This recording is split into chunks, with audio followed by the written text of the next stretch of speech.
All right, welcome everybody. My name is Steve McDonald and I'm one of the founders of Psychedelic Research in Science and Medicine, an Australian non-profit organisation that has been attempting to get clinical trials established with MDMA in particular over the last 3 years. It's my pleasure to be facilitating this panel. I have joining me here Dr. Andrew Catalaris, who is a former licensed grower and an activist. Dr. David Behrman, from the American Academy of Cannabinoid Medicine in California. Next to him, Dr. Alex Wodak from the Australian Drug Law Reform Foundation. And Mark Rayner, activist, provider, and a member of the Hemp Party. And on the opposite end there, we have Andrew Cavasilis, who is a hemp grower and also a member of the Hemp Party. So welcome, panel. It's lovely to be here with you. And so we're continuing the conversation, and particularly in this panel, we're focusing on medical cannabis trials and are they reinventing the wheel? And of course, the answer to that question has a lot of implications for the speed of availability of cannabis within Australia. So I might start by asking perhaps one of the doctors to give us a brief rundown of the avenues that are available for the introduction of new medicines in Australia. And one of them is clinical trials, but it's not the only one, I understand. Would anybody like to jump on that question? Yeah? Is that a... Yeah, no, yeah.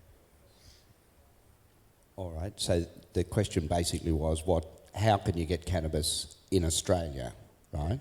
How can it be accepted as a legal prescribable medicine? Yeah, but no, that's a loaded question, and I won't answer that question because I have very little interest in whether it's a prescribed medicine. Mm-hmm. Just to make my position fairly clear, when we talk about doctors being the gatekeepers for medical cannabis, we've got to look at a profession that's basically not an independent profession anymore. The influence of the pharmaceutical company on their thinking and their behaviour is overwhelming.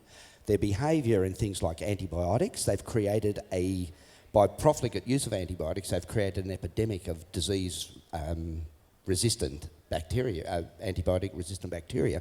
These people aren't the best to hold it. At the moment, a single parent with a grow tent and clones that we've provided is a better neurologist than a professor of neurology, right? I mean, the people that we're dealing with... No, seriously, right? I'm sick of coming to these things and hearing hot air from people that don't actually know what they're talking about, right? The only people that are really should be spoken to and listened to, firstly, are the patients, if they're able to, and if they're not able to, they're carers, right? The people we directly work with now are the carers of patients with intractable epilepsy, right? In 12 months since we got access to high CBD cannabis varieties and started to clone them up, we've treated successfully more patients than every practitioner in this country combined, right? And we've caused less side effects. So talk about TGA. The TGA are basically a criminal organisation that are owned by Big Pharma, right? Most of the drugs that come on here are poorly tested. Yes, there's a mountain of statistics, but what comes out? Why are the drugs needing to be replaced all the time? Why do the side effects follow 10 years after clinical use? This is what they're doing. It's just basically a scam machine. They've destroyed the food supply, made the people sick, and then charge them big money for drugs that don't properly fix their problems. These aren't people that I choose to deal with. Now, to come back to your question, there has to, in my mind, there has to be a 3-tier level of supply. This can only work with cannabis. I take Alex's comment on board that people don't go and grow their poppies, because growing poppies and extracting opium is difficult. Growing cannabis and extracting cannabinoids is very easy, right? And there's a very clear suggestion. There's more to the plant than its pharmacology. And that's what people with narrow minds can't understand. There is a dimensional issue. If people want to be involved at the herbal level, herbal cannabis is a starting point from my law, and my campaign will go on until herbal cannabis is unrestricted, right? It was brought in an illegal activity, and stepwise or incremental changes just won't do it, right? With the group of patients I'm working with, the intractable epileptics, they have a 15% death rate per year, cumulative. So in 7 years, most of them are dead. We don't think waiting 2 years is an ethical behaviour if hundreds of kids are going to die, right? So the first thing is the removal, if I had my way, the removal of criminal interdiction. Just do the Dutch model. Instruct the police not to interfere with cannabis less than 20 plants per person. Just walk away from it. You don't have to stir up the shock jocks and say, oh, look, we're going soft on drugs. Just back away from it. But from a practical point of view, because we do want to do science as well, and I'm definitely not anti-science, but in something like epilepsy or appetite stimulation or muscle spasm, the common indications, the science is done by the patients themselves. Real science is only done at the bedside, right? It's not done with labs and things like that. It's done at the bedside when you're doing clinical medicine. Andrew, thank you. David, speak about the American experience, please. Yeah, even though I'm not Australian, I have an opinion on this, and my opinion is that Australians are pretty much like Europeans. They're pretty much like Americans. And we have had 20,000 research studies. A lot of them were on mice, but GW Pharmaceuticals has been doing research on tincture cannabis, which is a whole plant alcohol extract, since 1999. We have THC that's been on the market in the States since 1985. I'm just one practitioner. I have 2,500 or so patients who benefit from medicinal cannabis. So do we, and I forgot the 5,000 years of history. So do we really have to reinvent the wheel? Unless we think that the Australian populace is as different from everybody else as kangaroos are from other animals, then you can rely on the research that's already been done. And I couldn't agree more with what has already been said, that when you demonize the drug and make it normal, and the problem is not the drug, the problem is the laws. And having these laws that interfere with research is obscene. I mean, there is incredible research with animals and some amazing anecdotes. Thank you. I guess that came from the pro-cancer sect here. But anyway, there's some amazing anecdotes of people who said, no, I'm not going to take that poison. I'm not going to use chemotherapy. I'm just going to take marijuana. Now, as a physician, I wouldn't recommend that, but they were cured, or there's no evidence that they have cancer. So I really think that in making your arguments and making your plea, the point that's been said repeatedly here, we have more than enough information. There's nothing wrong with doing additional studies, but what the hell is the government waiting for? More people to die, more people to suffer? So I would point out that we've got plenty of research out there, and that there are a number of indications for which it's clear that cannabis is useful. I think the next thing that we really need to do research on is to take a look at other cannabinoids in addition to THC and CBD, and take a look at what role the various terpenes play. That's where the research really ought to go. Thank you, David. It's very easy sitting in a room of advocates to talk ourselves up and believe ourselves. But the fact is that we're facing political opinion here in Australia that says medical trials are needed, and a number of state premiers have come out and said that, despite the fact that our Prime Minister's on record as saying that cannabis trials aren't needed. But one of the things we need to consider is that this is, as history has shown, it's not really about the science, it's about social opinion and politics in terms of getting laws changed. And in order to get the laws changed, we need to understand what we're facing, from the other side of the argument. And I think Dr. Alex Wodak is able to give us a good indication of that. Alex. Okay. Look, you asked the question. I'm not sure that it's been answered yet. How does the system actually operate in Australia? Please. Yeah, and it's quite simple. It's also quite complicated. But the simple part of it is that the manufacturer or the agent of a candidate drug has to apply to the regulatory body, the Therapeutic Goods Administration. And the fee that is charged, which was mentioned in the previous section, easily often over $200,000, is in fact a user pay system. And that was introduced about 2 decades ago. And the system works much better now with the user pay system than it did before. And the user pay system is an estimate of the cost to the TGA of processing that application. And they have some kind of formula for working out what that's going to cost. And then the fee is charged to the commercial agent.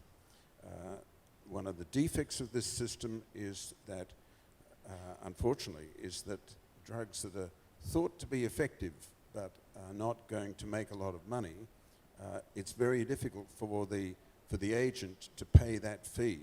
And we have a number of drugs in Australia where that applies. That fee can be waived. The government has that in the legislation, that they can waive the fee if necessary. And then there's a complicated processing system where there's a very detailed framework, and the applicants have to provide the molecular structure of the drug and animal testing and safety testing in humans, and then evidence that it's effective.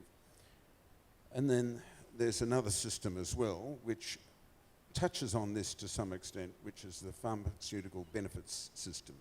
And Australia was an international leader in setting this up about 60 years ago, and we hear a lot about this in the papers, and that system is very advanced in Australia and has been copied by many other countries. Health departments in many other countries have set up a similar system, and that decides which drugs will be subsidised by the taxpayer. In other words, the question that is asked of a committee, the Pharmaceutical Benefits Advisory Committee, is which drugs is it worthwhile to the taxpayer to subsidise? And obviously if a drug is going to control a transmissible infection which could endanger the lives of many people, then that might prompt the committee to fund it. And now that in an advancement about 10 years ago, that committee spawned a subcommittee which looks at specifically at the economics in a very sophisticated way. And that committee, PBAC, Pharmaceutical Benefits Advisory Committee, doesn't report to the Health Minister, it reports to Federal Cabinet. It's a very high-level committee. And Alex, so overall, it's a complicated system, not perfect, but it works. is that it has any relation to the approval of new medicines, though, does it, the benefit scheme, or not? Yeah, go on, yeah. I don't want to be argumentative, Alex, but you say the system works. The system delivered Valium back then. It went through all the TGA testing. They said it was a non-addictive substitute for barbiturates. And now we've got about 10% of the Australian population dependent on it. The system doesn't work. The system is a grossly manipulated con job, sort of glossed over by... Thanks. Thanks. Part of the conundrum here is, what is cannabis? Yes, it's a medicine, but it's also a vegetable. It's been called a nutraceutical, and it's been called an herb. And the regulatory agencies have a hard time getting their minds around this, because we've become enamored with manufactured pharmaceuticals, which are almost always single molecule. And a plant, coffee has 880 molecules, tomato 380, and cannabis 483. So they say, well, this is just too complicated to understand, we'll just forget about it. That obviously, we don't forget about it when it's a tomato. Why should we forget about it when it's cannabis? And the other thing is, if you go back 50 or 60 years, you find that medicinal cannabis was legal in the United States. And in Australia, in the 1920s, you had a cigarette called Canadana, which was advertised for treatment of asthma. So it's not like this is something new. I mean, I understand what Dr. Womack is saying, that there is a procedure, and it seems to me that you need to proceed on all fronts. You can't ignore the established route, but the established route, I think the problem is that it was set up more for single molecule compounds than it was for vegetables. Thank you, David. Andrew, down the end there, would you like to comment? Well, in terms of where we are and trying to reinvent the wheel, it's still pretty hard to get cannabis to fit in the pigeonhole, or to meet the regulations that they have sort of set up. And like Dr. Wodex is reiterating, yes, it's a users pay situation for people who want to have something approved through the TGA. Cannabis can't even really get to that level either, because in the scheduling, it's a Schedule 9 plant. It's basically the capture all on all the cannabinoids, although there is some rescheduling being done. But even to be able to say that you want to do some research with cannabis, the thing is where you're going to get it, where you're going to get a lawful supply, and then under our scheduling, it's Schedule 9, you can't do any research on it. And so there's another committee that you have to get things through, the rescheduling committee. Who pays for that, how much it costs, I don't know. But another thing that was very interesting for me when we talk about these companies and the kind of support given to these companies. We've had medical cannabis inquiries, a few now. We've never seen any of the big companies that do access and do use a TGA, that have got products of pain drugs and other things. We've never seen any of those people, any of those companies attend them and give any evidence, or, as far as I know, make any public submissions to those.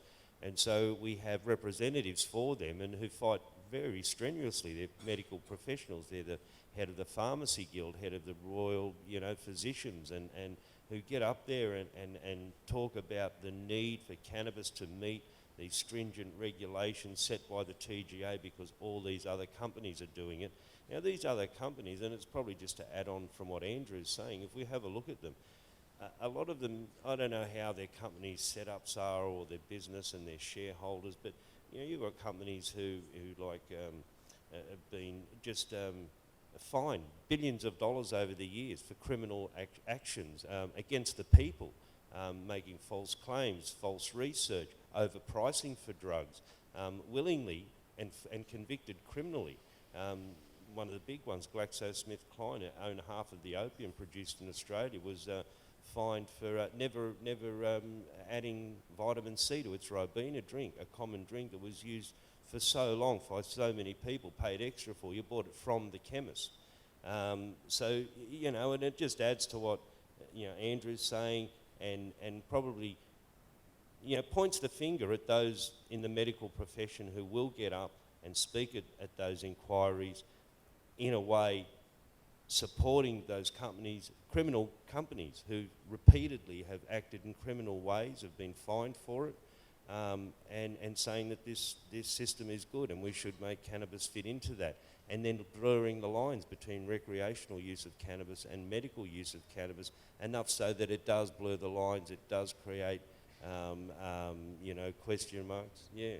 So, there's a lot more to it. And I touched on earlier, when we talk about medical cannabis and going to see a doctor to talk about medical cannabis, the doctor is bound by not so much his Hippocratic oath anymore, but by the insurance company. If that doctor prescribes a product or recommends a product for a patient and something happens, if that product hasn't, met all those TGA requirements and hasn't got approval, that doctor is at risk. His insurance is null and void, and if anything does happen to that patient, that doctor is liable. And so you won't find the medical profession wholeheartedly or in any way sometimes looking at medical cannabis, because they can't. They really can't. And a doctor earning $500,000 or $250,000 a year isn't really going to worry about medical cannabis, and nor are they going to worry too much about when you present with a particular set of conditions, symptoms that all right, we'll give them some antibiotics. That doctor's covered. Whether those antibiotics worked or not for you is not is not his problem. He's covered. He did everything right, and he's covered. Thanks, So, Andrew. yeah. Thank you. I'm just where we haven't heard from Mark yet. Mark, please. Well, there's not really much I can add to all of that. Basically, cannabis is a square peg for a round hole, you know. All these complicated things, it doesn't fit the algorithm, you know. They overcomplicate things, and it's a very simple thing to do, you know. So, taking it to the next level, reinventing the wheel is not really a... Yeah, well, you know, I get a lot of people come through my door and they're you know, on their last legs. It's something they run to when nothing else works, you know. And the over-regulation and all that sort of stuff, just, it's killing people. It's taking them to, not taking them, but taking them out, basically. The over-regulation of everything is killing people. It's got to stop. You know, there's, like Alex was saying, they've got all these complicated measures and tests and this and that and the other thing, and cannabis just doesn't fit into that little perfect round hole that they've created for themselves.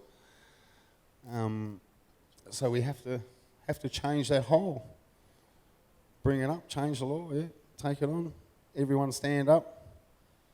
Reinventing the wheel is not really necessary, I think. So. No, and I must say, from our work at PRISM, what I've learned is that the clinical trial system is a very slow system. You know, it can take between 5 and sometimes up to 20 years to get a new medicine approved once the various phases of trials are completed. As an example, in the USA, the medical trials with MDMA or ecstasy started in, I think, 2000, and they were approved in 2000. I think the first trial started in 2003. They're estimating that MDMA will be a prescribable medicine in the USA in 2021.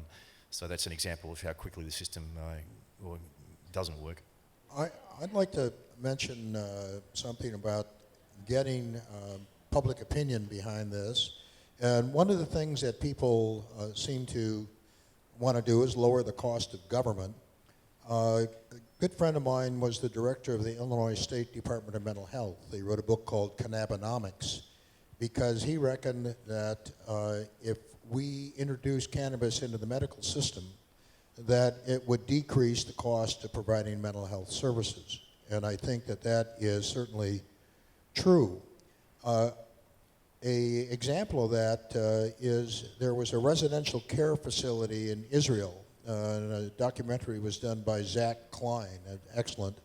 And what they found is that people slept better, they ate better, they were less depressed, they gained weight, and their use of prescription medications dropped by 20%. And I think we're going to see something that may be really helpful in the near future.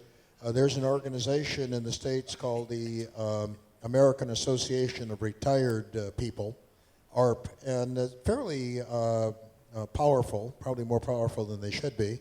About 10 years ago, they were going to write an article about the use of cannabis for health problems for the elderly, and it was too controversial and it was killed. And I got a call or an email about a month ago, and they're going to do it again. And I think when you have a major publication that is outreaching to the over 50 population, that is a big sea change. And my suggestion would be to show that to the politicians.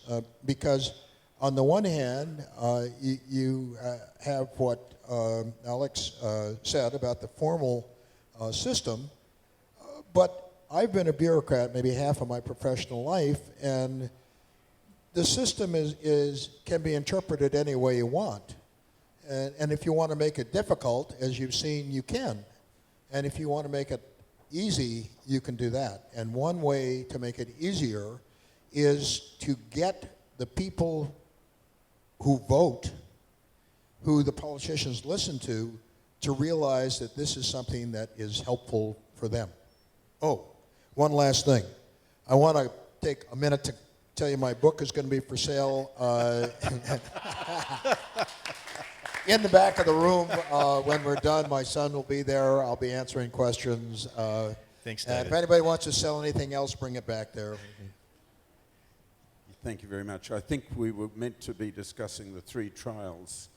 So if you like, I could summarize very briefly where we are. Please, that would be great. Okay, so the New South Wales government advertised or called for expressions of interest on 3 trials and allocated $9 million to these 3 trials. One is going to be on childhood epilepsy. A second one is going to be on people who have intractable nausea and vomiting following cancer chemotherapy and haven't responded to conventional treatments. And the third one is on loss of appetite and advanced wasting in people with severe forms of cancer. I'm involved in the third of those 3 trials with a group of 10 or 12 other people, and as far as we understand that no one else is going to lodge an expression of interest for that third trial. So we are reasonably confident that we might get that. There's quite a stiff time frame imposed on all this. I think we have to have the expressions of interest finalised and lodged by the end of this month, May. It's very soon, I know that. And the trials themselves have to be completed within 3 years from woe to go, which is pretty short, believe it or not. And I was not a fan. The other thing that's very relevant is that since New South Wales went into these trials, the Queensland and the Victorian governments have indicated a desire to also be involved in the New South Wales trials. So they'll extend across 3 jurisdictions. The details of that, as far as I know, are being worked out. I didn't advocate setting up the trials. I'm not crazy about them, but the trials are going to happen, and we may as well make the best use of them. Having said all that, I must say I've been impressed by what's happened with the trials, in the sense that people are working together who didn't work together before. We've got some very experienced, accomplished researchers with a lot of knowledge about cannabis research who are involved in these trials. And I think one of the things that we will get out of this that I hadn't really appreciated before is that we're going to have a network of people across the country who know a hell of a lot about recent research in medicinal cannabis and evidence about its effectiveness and side effects and all that. Credible people who will be champions for this area. And I think that's going to be a huge benefit to us, not just for the next 3 years, but in the years to come after that. So I think that these trials, whilst I didn't welcome them initially and wanted to see what needs to happen and happen quickly, I think the research is having this research arm is actually going to be very helpful for us. I think the timetable has been set out and expressions of interest to be lodged, and then the government is going to make a quick decision and the trials will start soon after that. So I think it's actually looking much more encouraging than I thought it was initially. Thanks, Alex. A few things to say about that, but firstly, just a couple of points about what trials are. Everyone talks about trials as though they know what they're talking about. They don't. There's a number of different types of trials. When you're introducing a new therapeutic substance, the first one you do is you give a quantity of it to well volunteers for safety. Now, on this weekend alone, we could have satisfied all those safety criteria, I think, many times over. So safety's not an issue.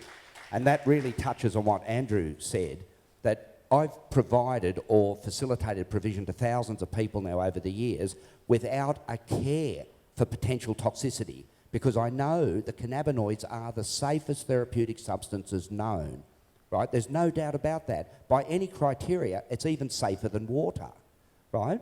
I mean, that's the way it is. It's just non-toxic substance, and there's very few in the pharmacology. That's the safety side of it. The next thing you should do is a simple pilot study looking for signs of activity, right? That means you just treat any of the volunteers that come especially those with intractable conditions. Now, it's fine that $9 million is being squandered on academics, and 3 years go before we even get a chance to start treating the thousands of people that need it.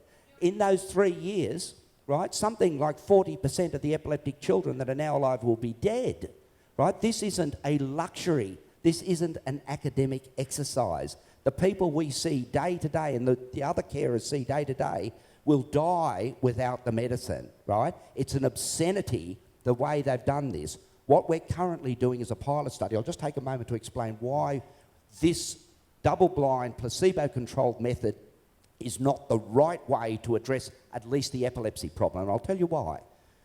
What we find, firstly, there's a wide range of responses across the different people. So we start them off in a small dose and titrate upwards, but the final dose that we use appears to have very little relationship to either body mass or body surface area, so they're the usual way that they decide what a drug dose is. So if some professor on a big salary getting public money is going to do a trial, they'll give everyone based on milligrams per kilo, and that will dramatically exhibit how it will work, because there's a grade you have to titrate for dose.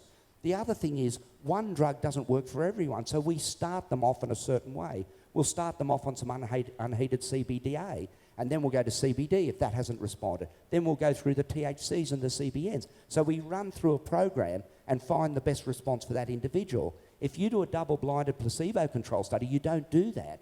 And so the drug appears to be less effective.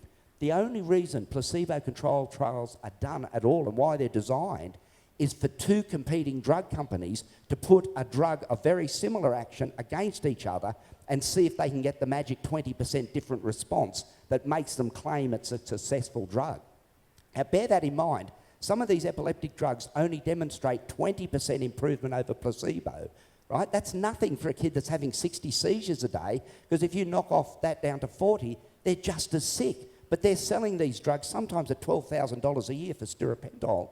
They're selling it at an outlandish price, claiming that it's been properly tested. Yeah, it has been properly tested and shown to be 20% better than nothing, which is almost nothing, right? What we need here for people with life-threatening disorders, you've got to treat them like decent, threatened human beings. They're not guinea pigs, right? With that 9 million that half-wit Baird is squandering, we could treat every epileptic child in this country in 12 months. We could get grow tents and clones happening, right? It is an obscenity, right? 3 years is an obscenity for the people that I see day to day. Thanks. Can I just yeah. On those trials, I might just say I'm a licensed hemp grower and have been involved with Andrew with growing high THC before. Look, in October last year, I was asked by the New South Wales government to join a consortium to produce a product that may or may not be used in these clinical trials. We looked at that. Within about 2 weeks, we were told that no, that wasn't going to happen because no one was going to get a permit. The expressions of interest came out, and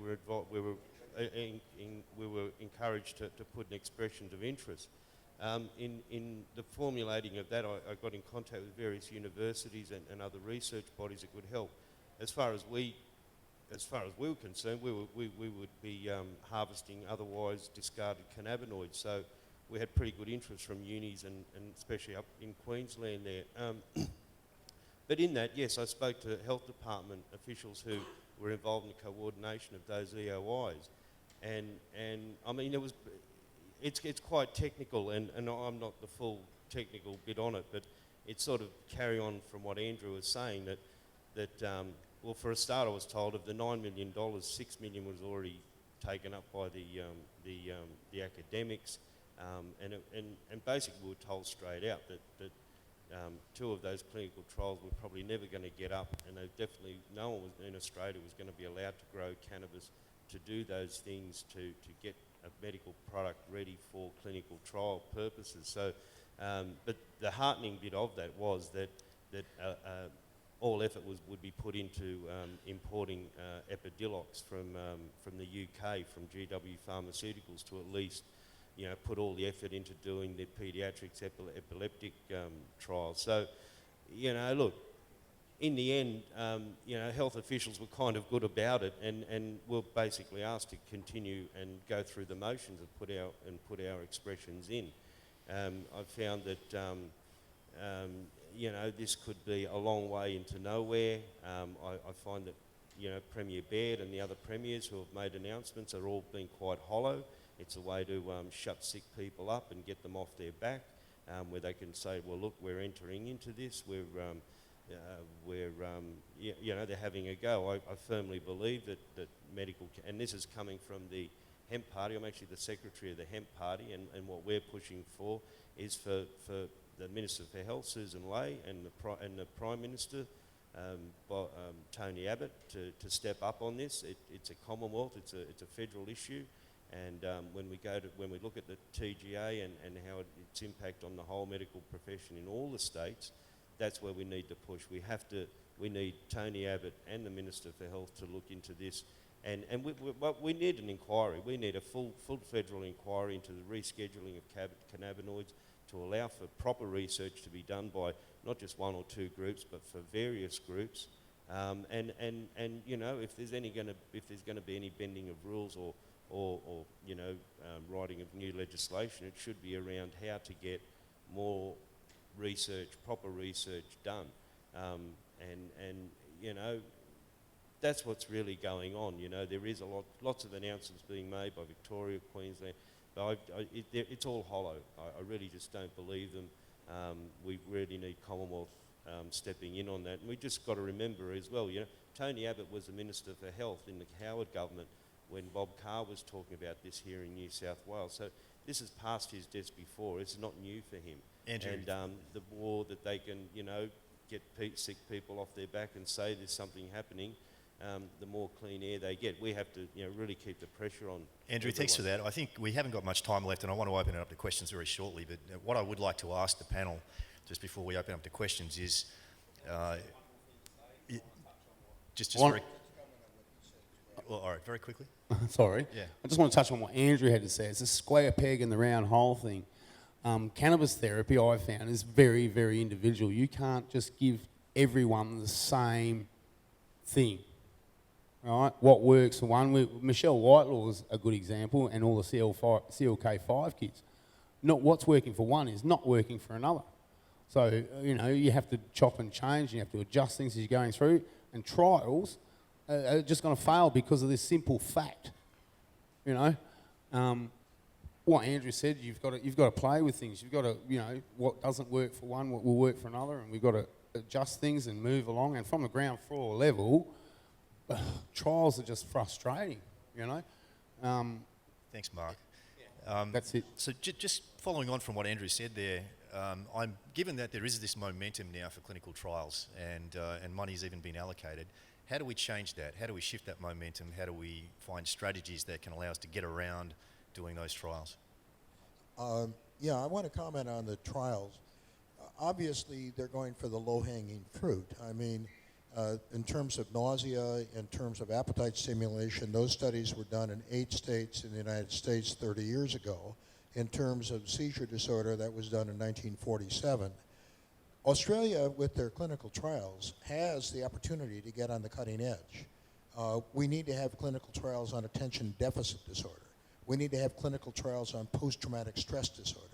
And most importantly, we need to have clinical trials on cancer. And, yes, and this is an opportunity for Australia to lead the world. Thank you. Wishful thinking, mate. We don't do that here. I think we do. We just do it illegally. So what I find really disturbing with Australia about leading the world, in many ways, some decades ago, Australia was a leader of the world, right? We pioneered a lot of social policies. We're just in the grip of right-wing scum at the moment. Now, coming back to these no, we are. You can't deny it, right? Listen, we've got Fukushima melting down on our borders, and they're talking about expanding the uranium industry. These aren't normal people. These aren't people that have got a life-affirming approach to existence, right? We're in real trouble. That's the way I see it. Now, talk about the trials. Apart from the hideous squandering of rare funds, I'm not against them having trials. They can do what they want, but so can I, right? And my trial is to set up grow tents in patients' houses, give them high-quality, organically extracted material, and then we report on that. right? I'll tell you what, we've done our trials. The results are amazing. No, they're amazing, right? Not in everyone. About half the epileptic kids respond dramatically. And remember, it's not only seizure control, because the nasty sedative drugs can get seizure control sometimes. It's intelligence enhancing, right? That's where it gets really satisfying, when you can turn around someone's life and not only cure their disease, but actually launch them back into life. And it's very, very satisfying. So we need 3 levels of supply, right? The ultimate human right is to be able to grow a plant, especially the best plant in the universe, right? So home growing is a necessity, right? Whether you go through a medical phase and get 10 plants because you've got this condition that your nice doctor said you had or something like that, that's one thing.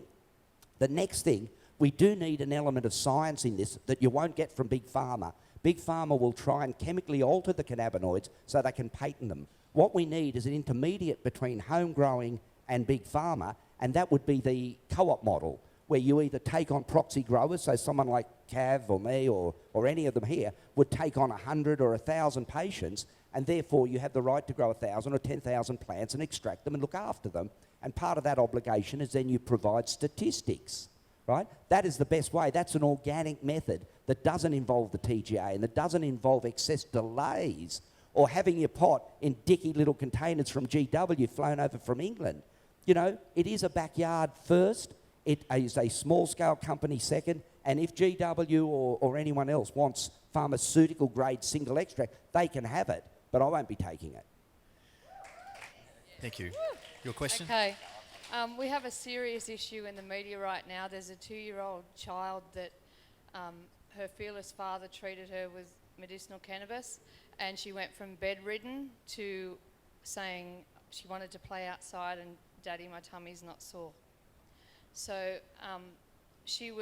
her father was charged with giving this child medicinal cannabis, and I don't think this is a heart-centered space to take a child. You know, his visitation rights were severely limited because of this, so that in fact, that issue in itself is inhumane, and you know, that's just... So basically my question to Dr. Andrew Catalaris is why is it important that this 2-year-old who's just on her 6th dose of chemotherapy, why does this child and all the other children with cancer and epilepsy need medicinal cannabis, and how can this help them, Andrew? Well, that's a heartbreaking story, but more heartbreaking is the fact that it could be repeated thousands of times around the country. Now, I might have sounded a bit hot-headed before, but we've basically got a medical system that's quite prepared to sacrifice the lives and the well-being of children and adults for their own political ideology and financial gain, right? As far as I'm concerned, we're led by sociopaths. There is no other definition for it, right? They push junk food on the kids get sick, and then you can't have life-saving medicine, right? You can have 6 cycles of chemotherapy that might cost $100,000, and even if you survive it, a lot of the people we're seeing now are chemo so-called survivors, but they're having seizures, they're growth retarded, they're learning disabled, right? It's a disaster out there, and I don't exaggerate. We're in the hands of sociopaths, and this is just a very clear example of how that applies. Another question? Yeah. I'm wondering who's going to supervise these trials, and is there any chance of the proper research being done within a 3-year period? And thirdly, what's going to become of the medicinal cannabis patients until that time, until those trials are finished and published?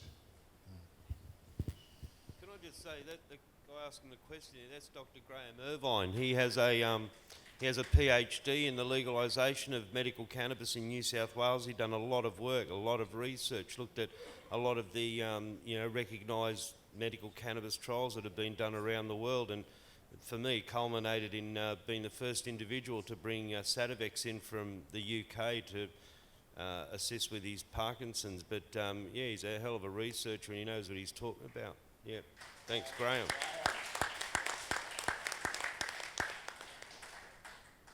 The trials are rapidly moving in terms of the decisions that are being made and where so I don't know, I don't have a clear idea of what our bid is going to involve, even though it's only a month away. We've considered a lot of questions, been very useful discussions, and one of the things that each of the trials have is the trials do have a compassionate arm, so that there is a capacity within each of the trials, I understand, to provide beyond the guidelines, the narrow guidelines of the trial, to potential subjects who don't quite fit the criteria. All trials have a quandary that they have to deal with, which is that the more restricted they make the criteria, the greater the confidence that people have in the findings of the trial, but the less generalisable the trial is to other people with similar conditions. And generally what happens is that people start off doing trials that are very, very restricted without much generalisability, and then as the trials are repeated in that condition, the subsequent trials get much less restrictive and therefore more generalisable.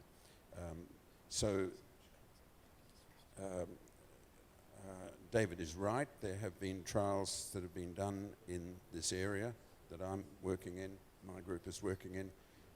Those trials have been reviewed, not by me but by others, and we are trying to build on some of the deficiencies in the previous work that's been done. All trials have deficiencies. There's no such thing as a perfect trial. And I haven't read those previous trials, but it does seem as though they have significant deficiencies in them. And I'm not sorry that this trial is going ahead. I think it'll actually be very useful. Thanks, Alex. Another question? Yeah, just a couple of questions. I'm wondering who is actually going to be growing this cannabis for the tests. That seems to be very unclear. Is it going to come from Australia or Australian growers? And it seems to me that Andrew Catalaris and quite a few other people have already done a hell of a lot of testing on this this medicine, food medicine. Why can't that be put into the trial data that's starting from the government instead of reinventing the wheel?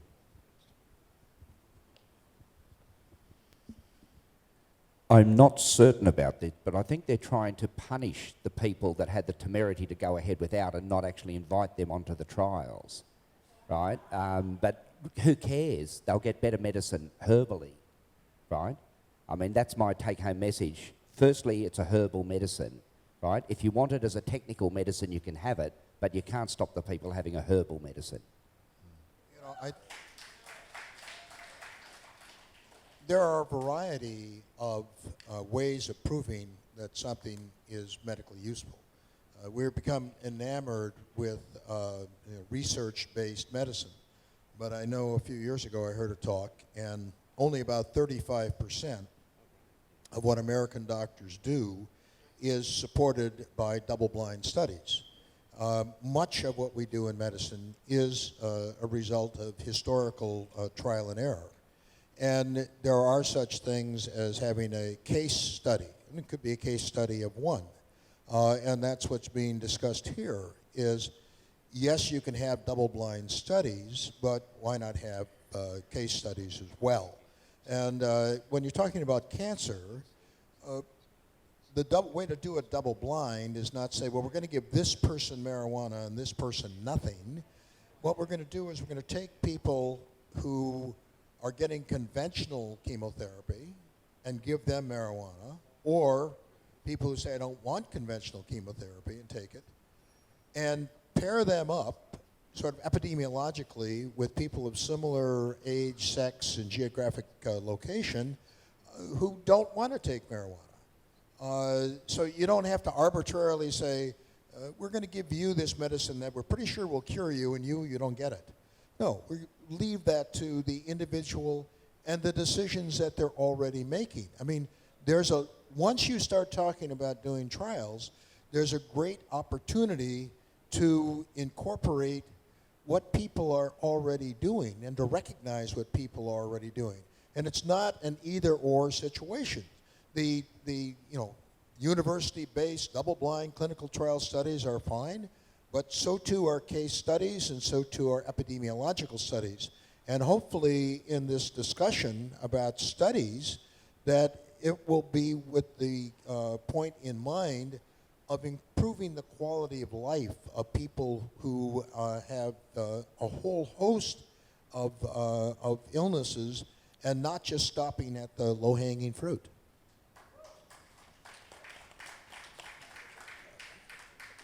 The gold standard in medical research is called the randomized controlled trial. Many of you will have heard of these before, and the idea is that people who fit certain criteria are randomly allocated to an experimental group that receives the experimental intervention, and then the rest get the control group gets the standardized conditions.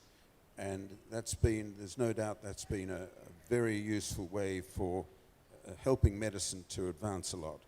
The history of randomized control trials is that the first randomized control trial in the world was conducted by the British Navy in the time of Captain Cook, looking at the effect of citrus fruits on scurvy. And that result showed a very clear benefit to citrus fruits in reducing scurvy. It took 150 years for the British Navy to change their rules. Randomized control trials really took off after the Second World War and have really, if you're talking to ministers' advisors, they're the only kind of trials they'll pay any attention to. Rightly or wrongly, that's still the case today. Just in the last week or two, a very prestigious science journal called Nature published an article in support of what are called N=1 trials, which are an alternative, not randomized controlled trials, and running through the arguments about why N=1 trials really ought to be given much more emphasis. Well, I don't think this is the right occasion to go through the pros and cons of those different ways of doing trials, but I think in 10 or 20 years' time, the current emphasis and reliance on randomized controls isn't going to continue. There'll be much more attention to different kinds of trial designs. Leaving all that aside, it is